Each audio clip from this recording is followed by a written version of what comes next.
ఇంకెక్కడికి? బావ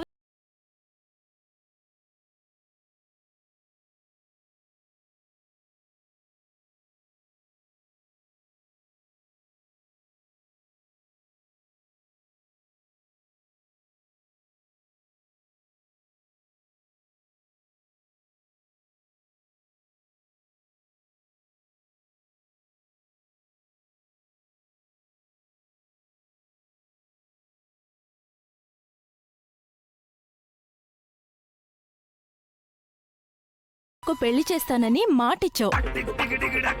ఇప్పుడేంటి ఇలా రిజెక్ట్ చేస్తున్నావు? అది కాదు బేబీ, మనం కావాలని అతని చుట్టూ తిరుగుదాం అనుకున్నా అతను వద్దనుకుంటే మనం ఏం చేయగలం చెప్పు? ఏదో ఒకటి చేయాలి మమ్మీ. అందుకే కదా నేను బావ చుట్టూ తిరుగుతూ బావని ఇంప్రెస్ చేయడానికి ట్రై చేస్తున్నాను. అలాగే నువ్వు కూడా మా పెళ్లి చేయడానికి ట్రై చేయి. అది కాదు బేబీ, మనం ఇలా ప్రయత్నిస్తూ మీ డాడీకి దొరికిపోతామేమోనని భయంగా ఉంది. దొరికిపోతే మహా అయితే ఏం చేస్తారు? డాడీ నన్ను చంపేస్తారు. అంతే కదా మమ్మీ.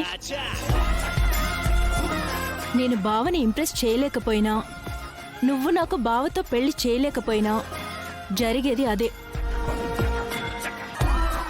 ఎలా చచ్చిపోయినా నక్షత్ర నా కోసం చచ్చిపోయిందని బావ లైఫ్ లాంగ్ నన్ను గుర్తుపెట్టుకుంటాడు. బావ లేకపోతే నేను బ్రతకలేను mummy. Sorry mummy. Bye bye గోరింటకు. అయిపోయింది.